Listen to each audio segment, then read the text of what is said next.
أعوذ بالله من الشيطان الرجيم بسم الله الرحمن الرحيم السلام عليكم ورحمة الله وبركاته إن الحمد لله نحمده ونستعينه ونستغفره ونعوذ بالله من شرور أنفسنا ومن سيئات أعمالنا من يهده الله فلا مضل له ومن يضلل فلا هادي له أشهد أن لا إله إلا الله وأشهد أن محمدا عبده ورسوله أما بعد. Saya muliakan ahli jawatan kuasa surau, para jamaah, hadirin, hadirat. Mudah-mudahan kesemua kita di dalam perlindungan, rahmat dan juga limpah kurnia Allah Subhanahu wa taala. Amin ya rabbal alamin. Hadirin, hadirat, hari ini kita sudah masuk 1 Muharram 1 Muharram 1448 Hijriah. Jadi tuan-tuan sempat tak baca doa akhir tahun, awal tahun tadi? Tak sempat baca? Kenapa tak baca? Jadi amalan tuan-tuan, maknanya yang kita tahu bahawa penetapan tahun hijrah bukanlah atas dasar agama pun sebenarnya. Dia adalah dibuat pada zaman Umar bin Al-Khattab sebagai teknikal di dalam pentadbiran, itu sahaja. Jadi para sahabat berkata kepada Umar, buatkan kita tahun macam orang-orang Rom, macam orang Nasrani buat, bagi kita ada tahun, itu saja. Jadi dia bukanlah satu sambutan yang bukanlah satu apa-apa pun, kan. Kalau Umar betul-betul gagaskan benda ni, kan, jadi patutnya dia lah celebrate dulu, dia lah yang sambut, tapi dia tak sambut. Datang selepasnya Uthman tak sambut, datang selepasnya Ali pun tak sambut. Jadi ini hanyalah satu benda teknikal sahaja di dalam pentadbiran. Lalu apa yang kita buat pada hari ini, kita sambut, ia bukanlah suatu yang disuruh pun di dalam agama ni, tuan-tuan. Baca awal doa awal tahun, dan di dalam doa tu pun saya sempat tengok tadi, antara lafaz doa dia, Allahumma antal abadiyul qadimul awal. Ya Allah, engkaulah yang abadi, abadi kekal, al-qadim, qadim. Ini semua adalah istilah falsafah. Ini bukan nama Allah yang Allah sebut pun dirinya, dia tak pernah sebut pun nama dia al-abadi, tak pernah. Dia abadi tak. Walaupun benarlah Allah itu sifatnya abadi betul, tetapi dia tak pernah nisbahkan al-abadi itu sebagai dirinya, kan, tak pernah. Jadi kita hanya sifatkan Allah dengan apa yang Allah Ta'ala sifatkan, cukuplah, kan. Jadi doa itu pun bukanlah saya nak kritik, tak lah, kan, tetapi sebahagian orang ni, tuan-tuan, kan, apabila dia buat benda ni, kan, kawan-kawan kita lah, kan, dia buat tu, dia rasa elok je lah benda ni, kan ada doa-doa tu, kan. Dia rasa benda tu baik sebab nampak dihiasi dengan doa, tahlil sikit, baca yasin sikit, nampak okey lah, kan. Jadi dia rasa macam tu. Manakala kita pula yang sikit-sikit mempelajari sunnah, nak tahu apa Nabi buat ni, kita rasa berat benda tu, kan. Kita rasa sebab Nabi tak pernah buat itu, kita rasa berat nak buat benda ni, kan. Macam kita tak berdoa ramai-ramai lepas solat ni lah, tak doa kuat-kuat lepas solat tu. Sebab apa kita tak buat, tuan-tuan? Kalau orang luar tengok tu, kan elok kalau baca doa lepas solat ramai-ramai, kan elok tu. Kenapa kita tak buat? Sebab Nabi tak pernah buat. Jadi kita rasa berat nak buat. Kita cuba nak mensyariatkan agama Allah. Allah Ta'ala turunkan agama ni kepada Nabi, Nabi ajar kepada kita, dan itu sahaja dia ajar. Dan kita pula pandai-pandai tambah, kan. Oh, cantikkan sikit lah, kita bubuh tahlil kat belakang ni sikit, baca doa ni sikit, kita tambah agama ni, kan. Jadi bezalah pandangan tu, kan. Jadi dia rasa wallahu ta'ala alam, Allah Ta'ala menghitung kita dengan kadar pengetahuan kita lah, tetapi kita yang mengetahui ni, kita tak buat. Sebab apa kita tak buat? Sebab kita rasa berat nak buat benda tu, kan. Benda itu bukanlah benda yang diajarkan oleh Nabi SAW. Kata-kata Ibn Mas'ud, antara kata-katanya yang terkenal, dia kata, kaifa bikum idza albasatkum fitnah yarbu fiha as-saghir wa yahrumu fiha al-kabir wa tattakhidhu sunnah fa in ghayyirat yawman qila hadha munkar. Ibn Mas'ud kata apa? Bagaimanalah kamu esok, dia kata Ibn Mas'ud ni sebut zaman lepas Nabi wafat tu, dia cakap nanti dia cakap macam manalah korang esok apabila korang ini ditutupi dengan fitnah, kan? Fitnah maknanya satu ujian yang kita tak tahu mana satu sunnah, mana satu yang betul, mana patut kita buat, mana tak payah buat.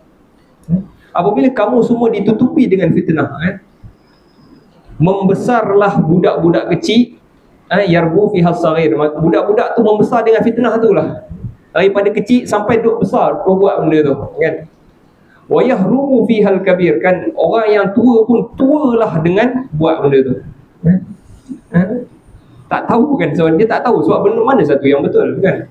Dan orang anggap watattakhidhu sunnah, dan orang anggap benda itu sunnah. Ini okeylah, inilah dia, kan? Agama ajar kita buat inilah.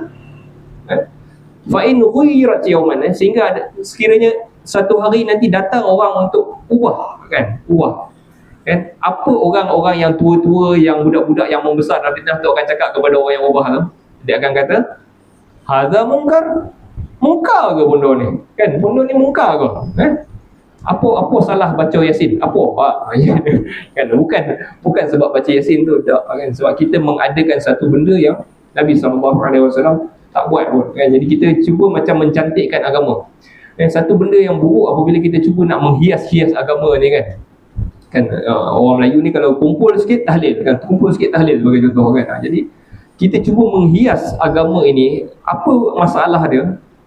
Masalah dia apabila kita macam anggap apa yang Nabi ajar tu tak cukup ataupun tak cantik, kita nak bagi cantik lagi, kan? Itu masalah dia. Tak sempurna, kan? Tak sempurna, apa yang Nabi ajar tu tak cukup, kan? Sedangkan apatutnya malam ni buat amalan apa, tuan-tuan? Bulan baru lah, kan? Tahun baru ni tak ada, tapi celebrate bulan baru ni ada.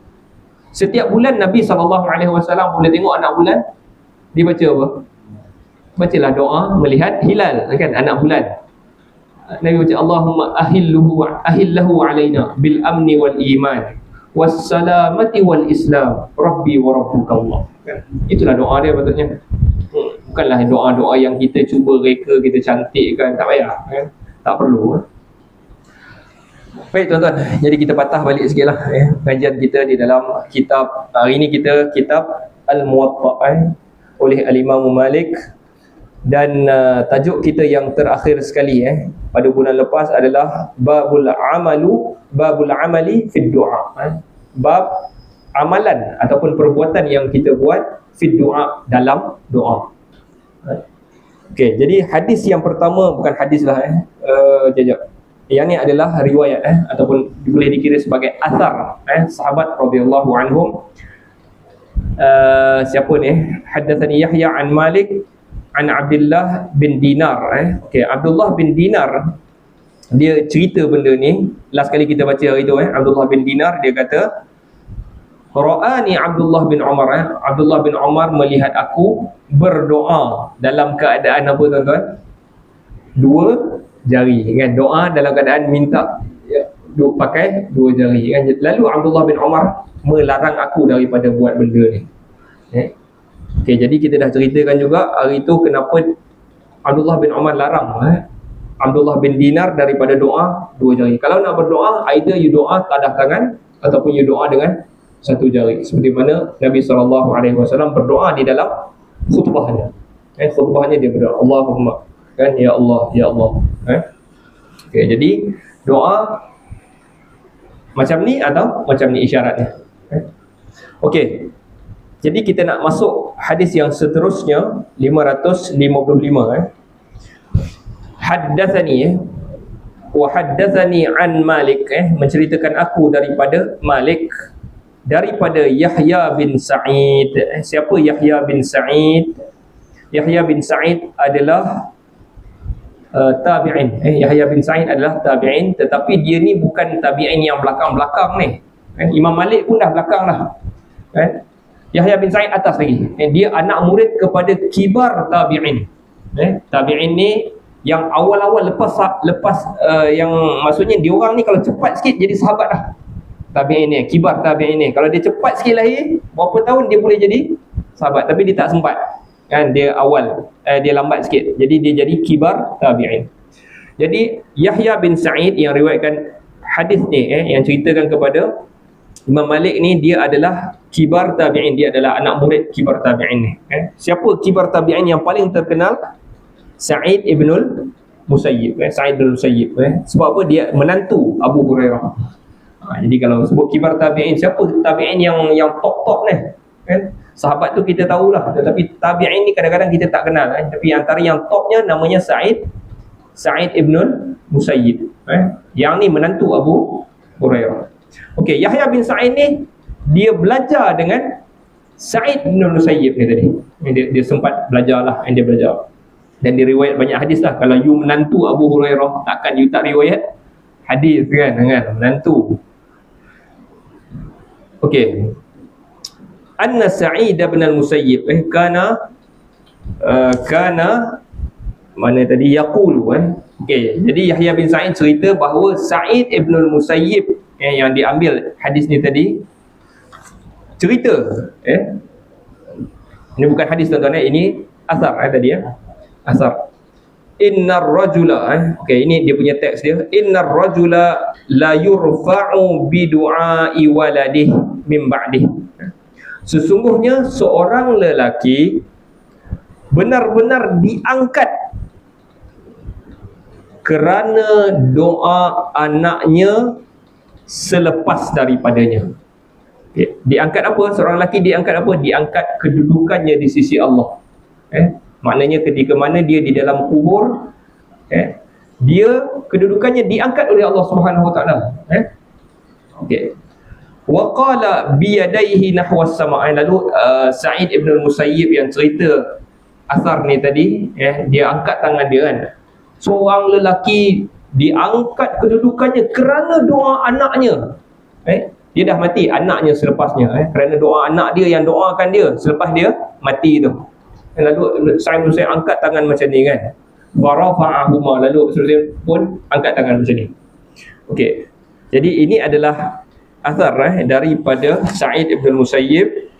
Cumanya yang ni hanyalah sekadar asar sahaja. Sahih tapi asar sahajalah. Kita nak tahu pula bagaimana Sa'id bin Musayyib boleh tahu cerita ni. Benda ni adalah benda ghaib kan. Macam mana Sa'id bin Musayyib tahu? Tidak lain dan tidak bukan melainkan mestilah dia ambil juga daripada sahabat yang lain. Dia ambil sahabat. Maksudnya dia ambil cerita ni sama ada daripada Abu Hurairah dan juga sahabat-sahabat lain yang mendengar direct daripada Nabi SAW. Jadi ada tak hadis tentang benda ni? Ada. Hadisnya tak ada dalam teks ni, tak ada. Saya cari lain lah. Hadisnya berbunyi, hadis ni diriwayatkan oleh Ibnu Majah dan dinilai sahih oleh Al-Albani. Nabi SAW bersabda, innar rajula la turfa'u darajatuhu fil jannah fayaqul anna hadha fayuqal bistighfari waladika laka. Nabi SAW sebut sesungguhnya seorang lelaki benar-benar diangkat kedudukannya di dalam syurga, di dalam syurga, sampai dia pun heran. Dia kata anna hadha, macam mana pula aku tiba-tiba dapat upgrade ni kan? Anna hadha, anna ni digunakan anna, dia kalau normal kaifa, dalam bahasa Arab ni kaifa, bagaimana itu normal lah. Kalau anna ni dia macam mana ni kan, dia macam heran kan, macam mana anna kan, anna hadha kan, anna hadha macam mana tu dia heran, dia macam heran, heran lah, boleh kata heran lah, terkejut, heran, anna hadha, macam mana aku boleh dapat upgrade ni. Lalu dikatakan kepada lelaki itu bistighfari waladika laka, kerana istighfar anak engkau untuk engkau. Jadi kita punya pahala ni kalau kira-kiranya patutnya dapat kelas 2 saja kan, syurga tu kan, kelas 2, macam naik train kan, naik kereta api kan, kelas 2 kan, ataupun masuk hospital warden kelas 2 kan, kelas 3 kan. Tiba-tiba dapat upgrade. Macam mana boleh tiba-tiba upgrade ni? Kerana istighfar anak engkau untuk engkau. Okey. Itu adalah hadisnya tuan-tuan. Jadi apa kesimpulan yang boleh kita belajar daripada hadis ini adalah sentiasalah kita doakan ibu bapa kita. Doa untuk ibu bapa kita. Dan doa yang paling utama adalah minta Allah ampun dia, ghafar kan, istighfar kan, bukan astaghfirullahalazim. Lafaznya katanya Allahumma ghafir lahu, Allahumma ghafir laha, ya Allah ampunlah untuk dia ni kan, ya Allah ampunlah untuk dia ni, mak aku ni, ya Allah. Lahuma senang kan, Allahumma ghafir lahuma kan. Jadi kita berdoa ya Allah ampun doa. Terus kepada kedua ibu bapa kita. Dan kita juga dalam masa yang sama jangan lupa didik anak kita doa, mendoakan ni. Jadi kita nak macam mana nak didik dia, kita ajarlah, nampak orang ni kan, baca doa. Baca doa Allahumma ghafir lahu warhamhu, Allahumma ghafir lahu warhamhu. Masuk kubur dan sebagainya kan. Kalau masuk time-time raya ke apa ke kan, ziarah kubur time raya ke tak apalah kalau ziarah pun kan. Tapi kita ajar untuk dia doa untuk orang. Bila dia selalu doa untuk orang, dia akan fikir juga untuk diri dia, untuk keluarga dia kan. Lalu dia sendiri akan doa untuk kita juga, untuk kita juga nanti. Baik. Okay, kita masuk kepada hadis yang ke-556. Kita tengok haddatsani an Malik, menceritakan aku daripada Malik, iaitu Imam Malik, an Hisham bin Urwah. Hisham bin Urwah adalah tabi'in. Dia meninggal pada tahun 146 Hijrah. Bila Nabi meninggal? 11 Hijrah. Jadi 146, 130 tahun, 35 tahun lebih kan lepas Nabi. Jadi jauh lah juga. Siapa nama dia tadi? Hisham bin Urwah ni tadi. Cuma Hisham bin Urwah ni tuan-tuan, dia meninggal di Baghdad tuan-tuan, jauh. Maknanya pemerintahan umat Islam waktu tu sudah, ataupun orang Islam punya kuasa tu, betul, pemerintahan di Baghdad. Sebab yang menghadiri jenazah dia tu Abu Ja'far Al-Mansur waktu tu. Jadi dah memang zaman Abbasiyah. Jadi kita tahu Khulafa Ar-Rashidin yang mula-mula lepas Nabi, Khulafa Ar-Rashidin. Lepas Ar-Rashidin adalah Muawiyah ataupun Bani Umayyah yang memerintah. Lepas tu Bani Umayyah jatuh, Bani Abbasiyah. Jadi dia hidup pada zaman ni lah lebih kurang. Siapa nama dia tadi? Hisham bin Urwah. Cuma Hisham bin Urwah ni tuan-tuan kena kenal, sebab saya kenalkan dia. Hisham bin Urwah. Urwah bapak dia bin Hisham bin Urwah. Urwah bin Az-Zubair. Az-Zubair bin Al-Awwam. Zubair ibn Al-Awwam. Jadi dia ni cucu kepada Az-Zubair ibn Al-Awwam.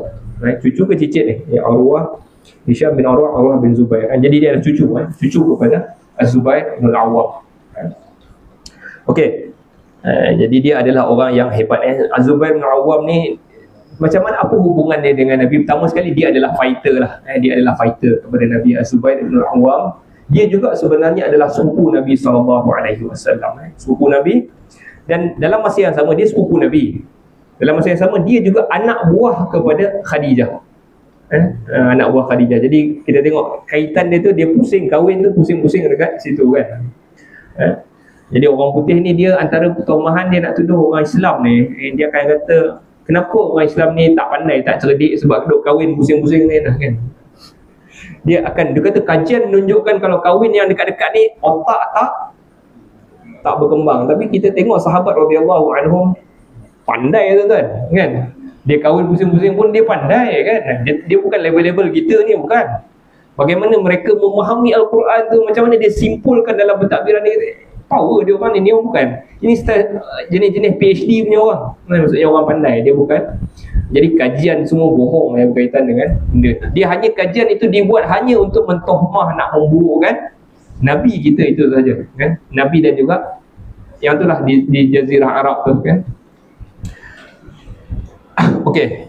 Jadi ada kajian yang kita boleh pakai kan. Kalau betul dia punya bukti, kita boleh cuba pakai. Tapi kajian macam ni, dia ditolak sebab apa? Sebab sahabat bukan orang biasa-biasa, bukan orang bodoh-bodoh. Mereka adalah orang yang cerdik. Baik, dalam masa yang sama juga Az-Zubair ibn Al-Awwam dia adalah 10 orang yang dijanjikan syurga. Dan Az-Zubair bin Awwam ni tuan-tuan, Nabi SAW puji dia. Dia kata, inna likulli nabiyyin hawariyah.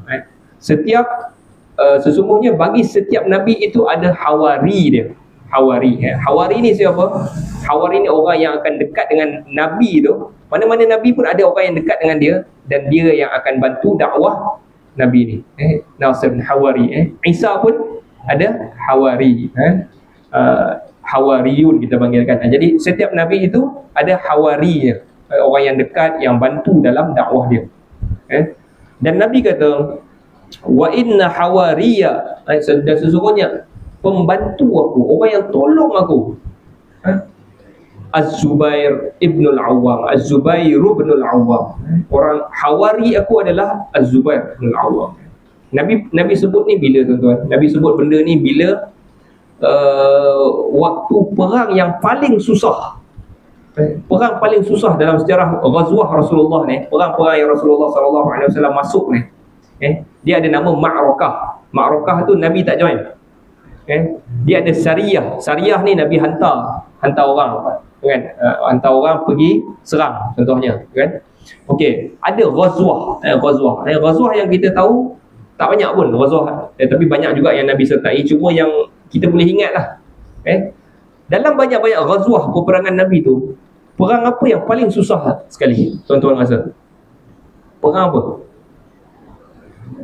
Yang memang daripada awal susah.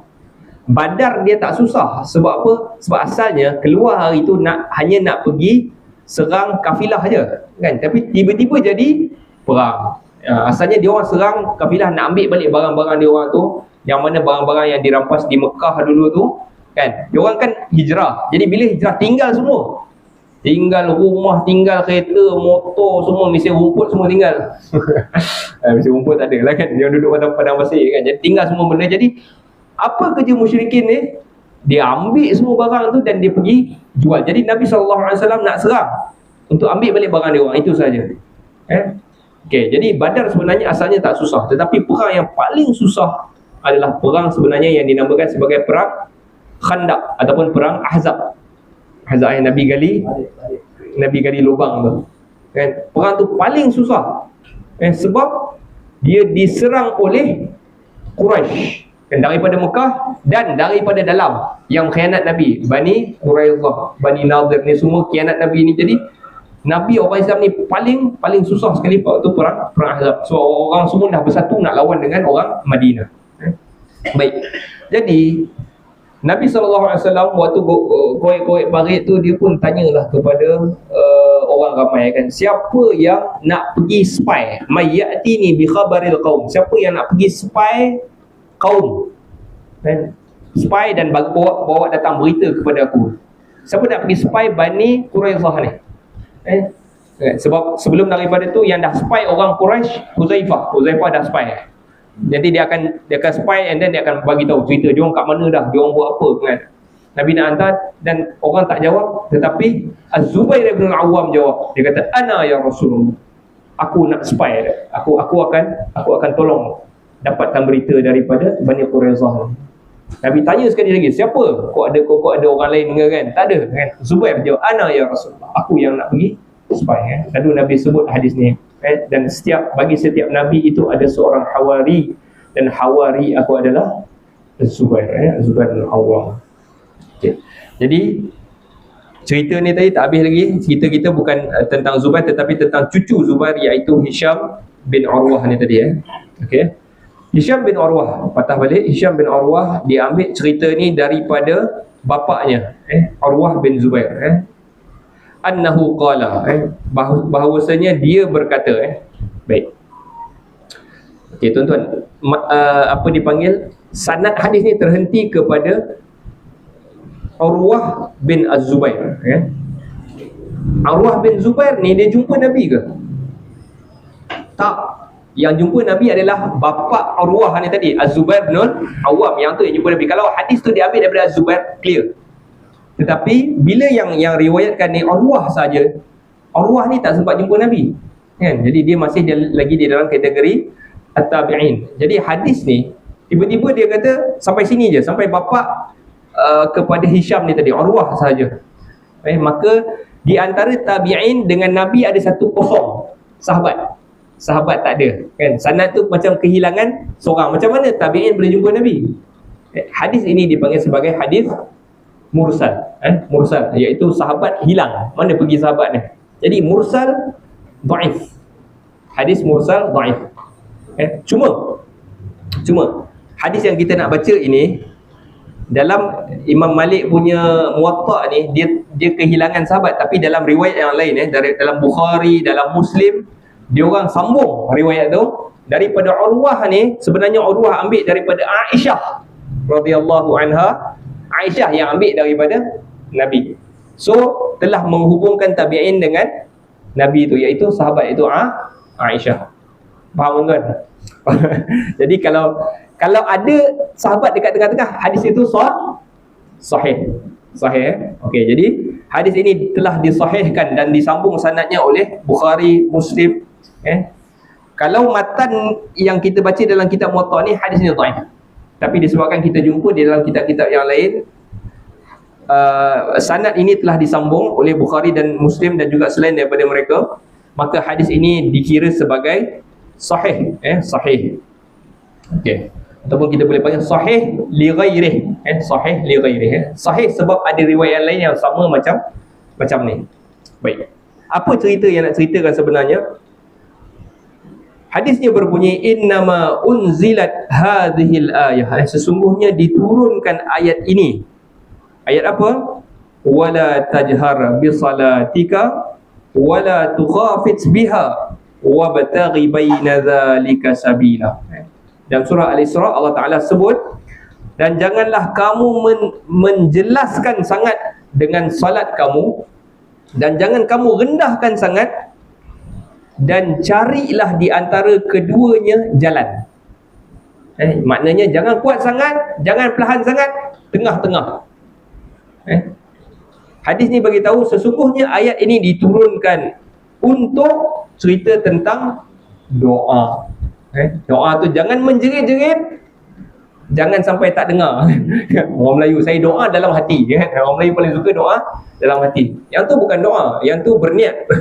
Berniat dalam hati, kan? Jadi doa kita, ya Allah, kan? Ya Allah. Berbisik ke, kan? Munajat, bisik. Munajat yang ini, ya Allah, kita mengadu dengan Tuhan kita.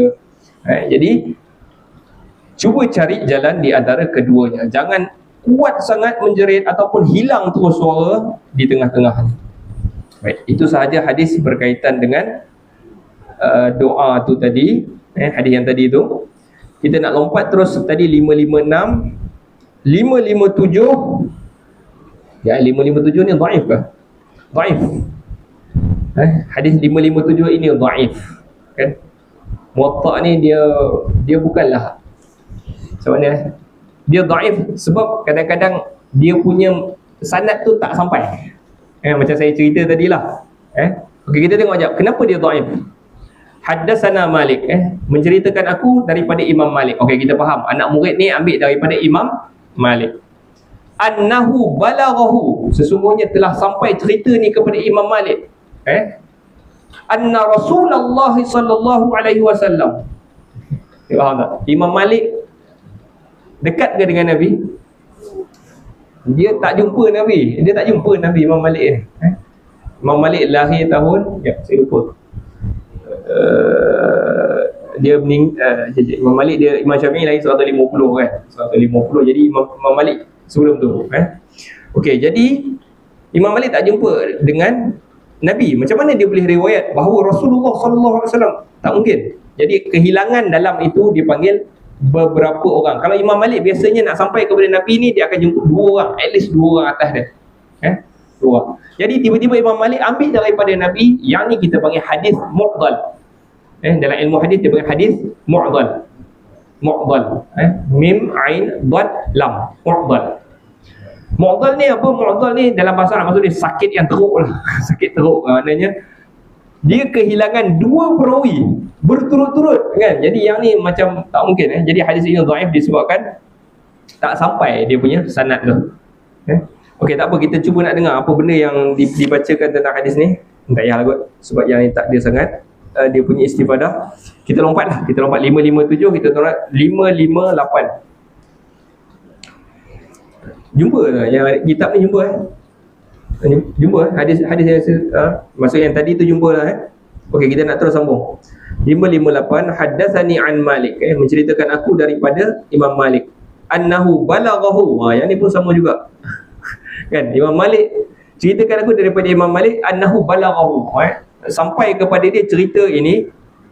Sebagai riwayat dia kata dia terima cerita ini daripada Yahya bin Sa'id. Yahya bin Sa'id pun sebenarnya tak jumpa Nabi. Macam mana dia nak cerita? Dia adalah tabi'in. Jadi 558 juga sebenarnya dhaif, tetapi di dalam riwayat At-Tirmizi, yang ni Muwatta, dalam riwayat Tirmizi, Imam Ahmad telah disambungkan sanad itu. Sanad itu telah disambungkan.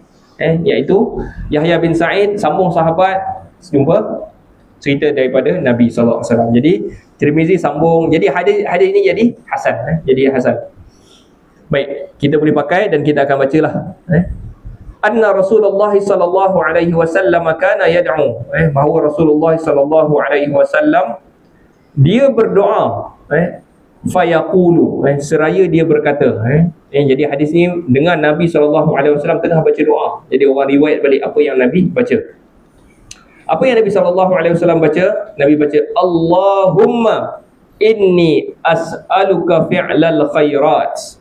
Ya Allah, sesungguhnya aku memohon kepada engkau fi'lal khairat. Fi'lal khairat maknanya perbuatan yang baik.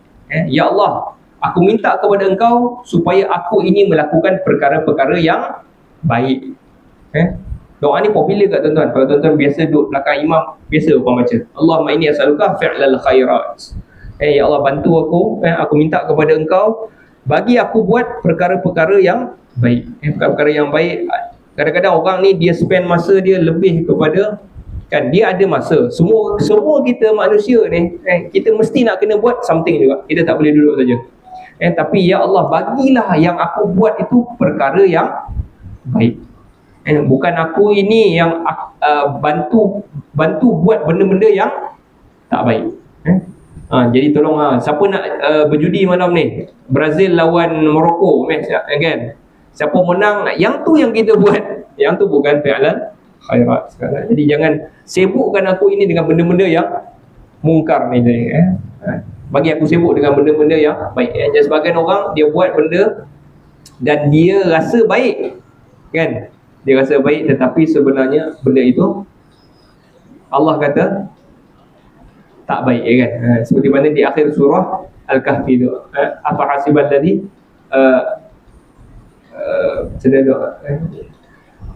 Allah kata habaan mansur. Jadi dia akan jadi habuk je. Kita rasa baik, kita harap ada pahala, tapi Allah kata yang ni tak ada kebaikan, dia akan jadi habuk sahaja nanti. Habuk yang berterbangan. Jadi kita minta betul-betul dengan Allah, ya Allah, aku minta engkau buat aku ini dapat buat benda-benda yang baik. Wa tarkal munkarat, dan meninggalkan benda-benda yang mungkar. Mungkar adalah sesuatu yang tak diketahui. Maknanya orang baik tak kenal benda ni. Itu mungkar. Orang baik, kalau tengok orang tak pakai baju jalan, kita rasa mungkar, pelik, kan. Rasa macam, kenapa dia tak pakai baju? Kan jalan kulu-kili lah. Kalau kat rumah dia tak apalah, kan. Cuma jalan kat tepi jalan tak pakai baju, kita rasa mungkar, kita rasa pelik, kan. Jadi mungkar, kejahatan juga dianggap benda yang pelik ataupun asing bagi orang-orang yang baik. Ya Allah, aku minta kepada engkau supaya aku ini tinggalkan perkara-perkara mungkar. Jadi mungkar yang dimasukkan dalam sini bukanlah tak pakai baju tadi tu, maknanya berbuat benda-benda yang Allah Ta'ala tak suka, yang orang mukmin ni tak suka tengok, kan, benda-benda yang tak baik lah. Wa tarkal munkarat, wa hubbal masakin, kan, dan menyayangi orang-orang miskin, kan. Minta kepada Allah, ya Allah, bagi aku sayang dengan orang-orang miskin, kan. Jangan waktu pilihan raya je sayang orang miskin, kan. Waktu tak pilihan raya tak pandang pun. Jadi yang ni juga benda yang kita minta, benar-benar kita sayang dengan orang miskin. Kita kena sayang dengan orang miskin. Ini lambang lambang rendahnya kita rasa kita di hadapan Allah Azza wa Jalla. Nabi SAW dia kata apa? Nabi kata, "Qumtu ala babil jannah." Aku berdiri di hadapan pintu syurga. Nabi sebut dalam hadis yang diriwayatkan Bukhari dan Muslim, Nabi kata, aku berdiri di hadapan pintu syurga. Lalu dia kata, fa idza ammatu man dakhalahal masakin. Dan aku dapati majoriti yang masuk dalam syurga ni adalah orang-orang miskin. Yang masuk dulu ni semua miskin ni. Mana orang kaya? Wa ashabul jad. Nabi kata wa ashabul jad, orang-orang yang ada kelebihan di dunia ni. Dia ada harta lebih sikit, tanah banyak sikit kan, banyak bisnes sikit. Mahbusun, orang-orang yang kaya ni tadi mahbusun, ditahan. Ramai ditahan. Yang masuk mula-mula ni miskin tu. Kenapa orang-orang tu ditahan? Banyak persoalan dia kan, soal dia banyak kan. Duit gaji 10,000 sebulan kan, ataupun dapat interest ASB, bukan interest, dividen kan. Dividen ASB 50,000 setahun kan dia dapat. Daripada duit ni kau bawa pergi mana? Kau belanja buat apa? Apa kau buat ni? Yang ni semua akan ditanya oleh Allah Subhanahu Wa Taala. Jadi kita dengan orang miskin ataupun kita sendiri itu, kita jangan inilah kan. Maknanya kita ini tak boleh rasa dia orang ni, sebab mereka di sisi Allah lebih mulia daripada kita kadang-kadang. Mulia. Baik. Jadi Nabi SAW doa supaya wahubbal masakin, supaya aku ni sayang kepada orang-orang miskin ya. Lepas tu sambung lagi doa ni, wa idza aradta fitnatan, apabila engkau, wa idza aradta fin nasi fitnah. Nabi doa juga, ya Allah, apabila engkau berkehendakkan terhadap manusia ini satu fitnah, yakni ya Allah, kau nak kenakan fitnah kepada satu kaum ataupun satu manusia ini, Nabi doa, faqbitni, maka genggamlah aku ini. Maknanya genggamlah nyawa aku, maknanya tariklah nyawa aku ilaika ghaira maftun, tariklah nyawa aku ini kepada engkau tanpa aku ini difitnah. Jadi doa Nabi SAW di samping sayang orang miskin, tinggal benda yang mungkar, minta buat yang baik, Nabi juga minta, ya Allah, kalaulah ada fitnah yang nak kena kepada aku ni, maka matikanlah aku. Itu Nabi SAW kan? Sebab apa Nabi SAW takut doa benda ni? Sebab fitnah adalah sesuatu Nabi itu sudah dijaminlah, tetapi kita, Nabi SAW doa ni dan dia ajar kita. Sebab yang paling bahaya sekali adalah fitnah terhadap kita. Fitnah adalah sesuatu, bila disebut dalam hadis fitnah ini adalah sesuatu yang boleh mengancam agama kita. Bila mengancam agama, maknanya kita boleh menyebabkan agama kita tu jadi rosak sebab fitnah. Ya Allah, kalau ada fitnah, matikan aku. Doa, kita doakan kepada Allah dengan benda yang sama jugalah. Dan diriwayatkan Umar juga doa. Umar bin Al-Khattab ni, dia juga doa dengan benda yang sama, cuma lain sikit lah. Dia kata, dia doa, diriwayatkan dia doa, dia kata, Allahumma qad dha'ufat quwwati, ya Allah, aku ini telah lemah kekuatan aku, telah tua usia aku, telah ramai rakyat aku, maka cabutlah nyawa aku pada engkau, supaya aku ini tidak menghilangkan hak orang ataupun tidak mengurangkan hak orang. Jadi dia adalah khalifah. Jadi dia kata, ya Allah, matikan aku sebelum aku nyanyok. Aku nyanyok ke, aku lupa ke, tak beri lagi bantuan BRIM kepada terlupa nak bagi bantuan kepada orang ni, kau lapar 3 hari. Jadi dia sebelum dia kata, ya Allah, sebelum aku jadi orang yang menghilangkan hak orang ataupun mengurangkan hak orang, maka matikanlah aku. Maknanya kalau dia buat benda ni, dia akan mengurangkan agamanya. Begitulah juga dengan kita. Cuma yang kita lebih bimbang adalah benda yang boleh memberi fitnah kepada agama kita. Baik, 558 yang tadi tu 558. Fitnah ni juga tuan-tuan, dia boleh menyebabkan, ada satu fitnah yang boleh menyebabkan kita ini sesat daripada agama. Sesat tuan-tuan. Antara fitnah yang dahsyat yang terhadap orang Islam ni adalah, saya pernah cerita dulu Ibn Arabi. Ibn Arabi ni dulu kan.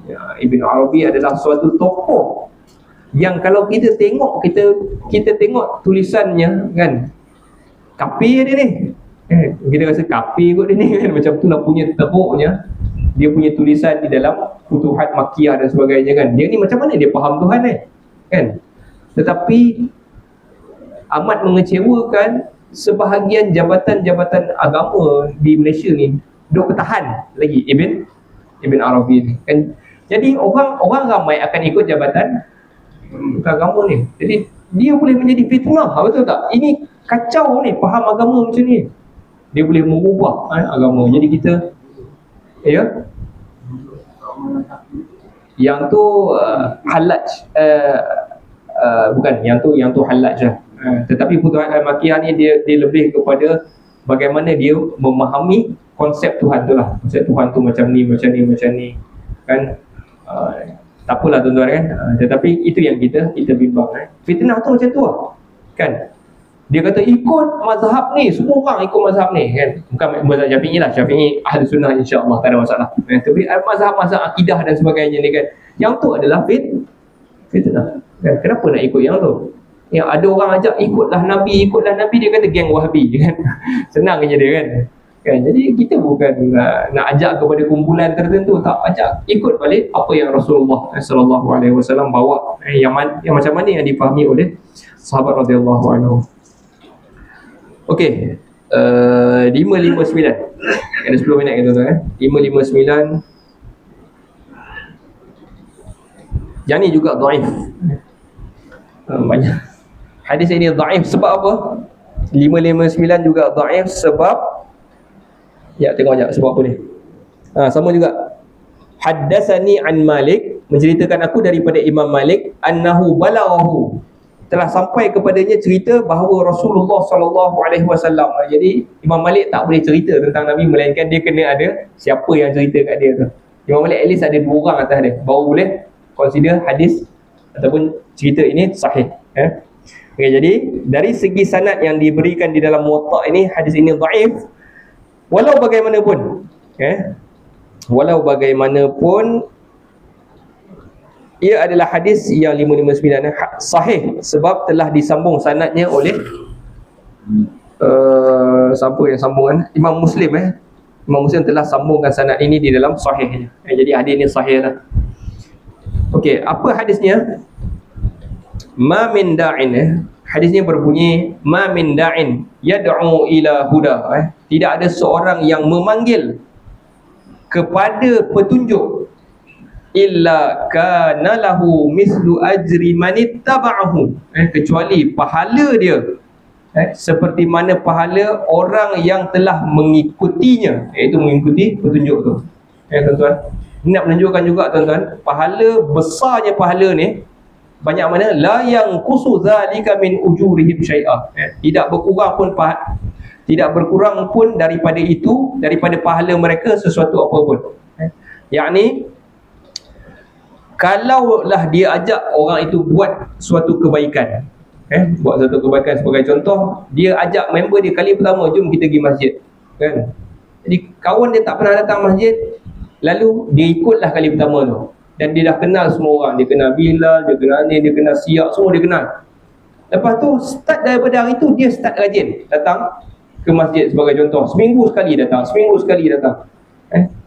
Setiap kali dia datang masjid, pahalanya, pahala dia datang masjid itu, orang yang ajak dia kali pertama tu dapat pahala macam orang yang datang masjid tu tadi. Besarnya pahala orang yang ajak kepada kebaikan. Banyak okay. Lebih besar daripada tu, itu baru sikit lah pahala datang masjid kan. Jadi dia sebabkan kawan dia ajak tadi, dia rasa macam suka. Jadi pahala setiap kali dia datang, pahala orang tu dapat macam tu. Kalau orang tu ajak orang masuk Islam tu kan, macam mana tu masuk Islam, segala pahala yang dia buat kan, masuk Islam sampai dia meninggal, dapat kepada orang yang ajak tu tuan-tuan. Besar pahala ni tuan-tuan. Sebab tu Allah Ta'ala sebut dalam Al-Quran, wa man ahsanu qawlan mimman da'a ila Allahi wa 'amila salihan wa qala innani minal muslimin. Siapa yang lebih baik perkataannya daripada siapa yang mengajak kepada Allah, mimman da'a ila Allah wa 'amila salihan, dan kemudian orang yang mengajak kepada berbuat baik ni tadi. Wa qala innani minal muslimin, dan dia cakap aku ini di kalangan orang-orang yang menyerah diri, orang-orang muslim. Itu kalau orang ajak seorang masuk Islam. Tuan-tuan cuba kira pahala seorang Nabi Nabi Muhammad kan, daripada seorang-seorang di Mekah tu masuk Islam, dari di bawahnya Abu Bakar, Khadijah kan. Jadi seluruh pahala umat Islam ini dapat balik kepada Nabi SAW. Semua yang dia ajar tu, ajar buat haji, ajar salat, pahala tu balik kepada dia kan? Jadi sangat-sangat besar pahala dan kedudukan Nabi sebenarnya. Sangat-sangat besar. Jadi mustahil kalau orang ada kata aku boleh buat satu pahala yang mencapai pahala Nabi kan. Jadi ini adalah sesuatu orang kata okey, siapa yang solat tarawih malam ni kan, kalau tuan-tuan ingat dulu kan, solat tarawih malam ni bersamaan pahalanya 70,000 Nabi. Satu Nabi pun pahalanya sangat banyak. Bagaimana 70,000 Nabi kan? Macam mana? Jadi Ibnu Qayyim kritik orang yang buat fadilat kelebihan-kelebihan solat tarawih ni, kata ka'anna hadzal khabithul kadzdzab lam ya'rif anna ghairan nabi law 'abada umra nuhid la yu'tiya ajrun nabiyyin wahid. Orang yang reka pahala-pahala ni, reka pahala 7 orang Nabi, 10 orang Nabi, 10,000 Nabi pahala ni, ini semua pembohong ni. Seolah-olah orang-orang yang keji ni tadi, yang reka cerita ni tadi, tak tahu ke kalau seorang manusia itu hidup sepanjang umur Nabi Nuh pun, ibadah sepanjang umur Nabi Nuh pun, dia takkan dapat capai satu pahala seorang Nabi pun takkan dapat. Sebab Nabi punya, dia panggil apa, return of investment dia terlalu banyak kan, terlalu banyak. Setiap orang yang beramal lah Islam ni balik kepada Nabi SAW. Yang ni Allah Ta'ala sebab tu Nabi, kita boleh jadi heran kenapa orang boleh masuk neraka. Sebab kan kita ajak satu kebaikan, pahala tu dapat balik dia kan. Hatta kita bagi orang makan buka puasa, dapat pahala orang berpuasa. Punyalah Allah Ta'ala cuma nak gandakan kita punya pelaburan ni. Buat dia pun sikit, akan double, triple kan. Bukan triple lah, ini 1000 kali ganda dah kan. Belanja orang buka puasa baru RM8, RM10 buka puasa kan, dia dapat pahala satu hari berpuasa kan. Yang ni investment yang sangat baik lah. Okey, apa tadi, siapa yang ajak orang buat kebaikan, dia dapat pahala orang tu balik tanpa mengurangkan pahala orang tu pun.